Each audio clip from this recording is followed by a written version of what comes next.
Maligayang pagdating sa Fresh Start Freshies. Welcome to our Fresh Start at the Pamantasan.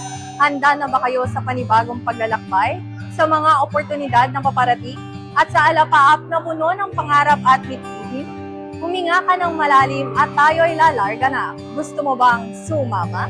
Ako si Arden Bernardo mula sa Ang Pamantasan at ito ang Iskumustahan 2024 episode.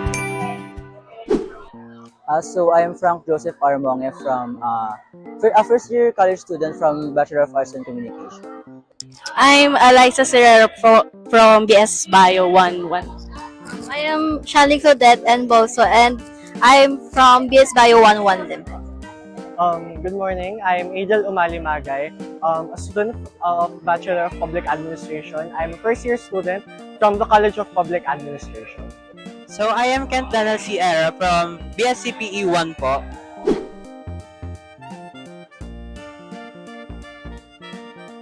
Syempre po, excited ako sa school ko. Syempre PLM to. Tsaka doon din po sa mga experiences ko together with my new environment, sa new block news ko po, ganyan.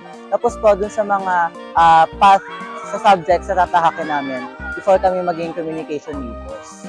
I am excited po from my new environment po. Like, new school, new people. Yun lang. Sa akin po, same sa kanya, I am excited sa new environment kasi I've been from a school na nandun ako for like 12 years, ganon. Kaya nakaka-excite makakita ng iba't ibang mga tao, mga faces. And other than that, nakaka-excite rin po yung program ko, which is sa biology. Kasi parang yung wonders niya, looking through the microscope and all, is parang naka-exciting siya. I think yung pinaka-excited po ako na part is, of course, yung experience ko po as a whole. And of course, yung journey ko rin po as a student of public administration, since this will be a milestone for me in order for me to take law po.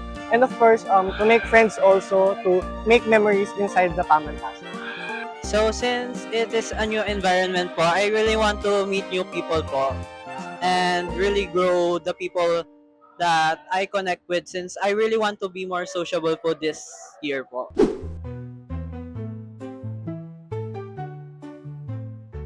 Ayun nga po, yung expectation ko po kasi na ang college is mahirap po talaga. Na kung ma-overcome ko po ba yun bilang freshman. Yung kinakabahan ako, mga majors ko.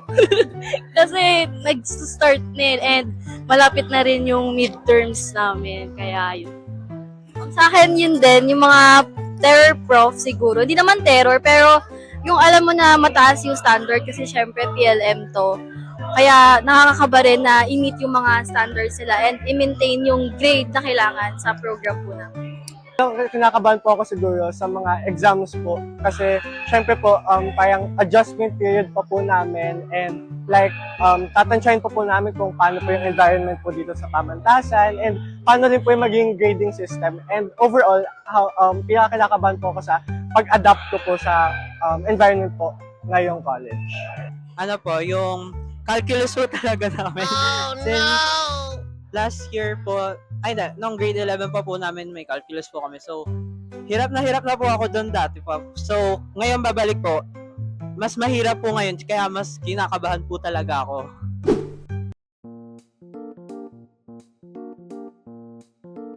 Ngayong academic year po, syempre, first ko po is makapasok sa mga orgs po. Hindi man maging officer muna, pero maging part muna ng mga orgs. Syempre po, yung maging part po ng Dean's Lister or President's Lister, yun po.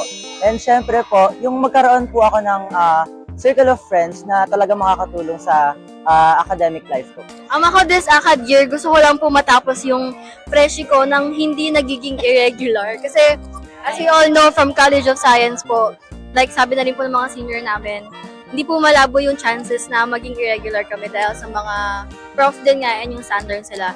And other than that, gusto rin po ma-accomplish is yung magkaroon po ng healthy circle of friends and mag-build po ng relationship sa kanila.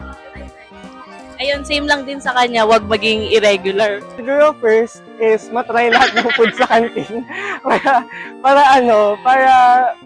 ma-experience yung talagang food trip dito sa school. Second siguro is to join orgs more para rin talagang maano ko yung college environment and to expand my connections as well.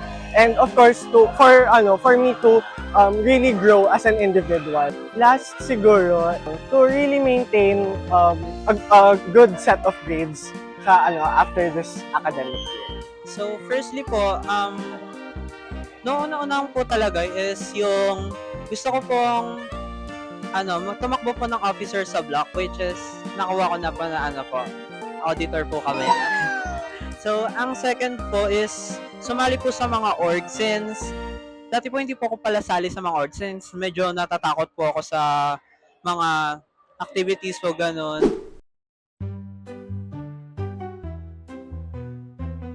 So, siguro po dahil com ako, looking forward po ako dun sa mga theater plays, mga ganyan, mga film productions din po na talagang sagot ng PLM para ma-hone pa yung skills namin mga com. Isa pa is yung sana magkaroon tayo ng better facilities sa mga each colleges para talagang yun nga, ma-hone yung skills natin. And ano pa yung last? Siguro yung mas magkaroon pa tayo ng transparency towards sa relationship ng students and sa mga professors and sa admin din. Sa akin po, yun nga, yung mga events po sana na gagawin po ng iba't ibang mga org, ganon, or lang SSC mismo. Kasi parang yung mga events po, yun po yung one way para makapagpahinga kami or makapag-break kami from ACADS. And parang yun lang naman po yung nilook forward ko aside sa mga own events na pwedeng mangyari po sa loob ng block po namin. Yun, same lang din. Mga events sana na ma-accomplish ngayon, lalo na ngayon na sobrang burnout na namin. Kaya maging free lang din kami. A smooth sailing academic year para rin maging good yung adjustment period. Second wish would be siguro for the Pamantasan to have a good environment na rin and to really have a progressive nature when it comes to being student-centered. And the third wish list, good grades na lang din. And for the teachers to have mercy sa mga students ngayong freshman year namin. Huminga ka ng malalim at tayo'y lalarga na. Gusto mo bang sumama? Mga Haribon, let's embrace this fresh start. Sama-sama tayong lumipad, matayog, malayo at matatag. Saan man dalhin ng hangin, tutungo pa rin sa hangarin. Malawak man ang alapaap, tutungo pa rin sa pangarap. Muli, ako si Arden Bernardo mula sa Pamantasan at ito ang Iskumustahan 2024 Episode 3.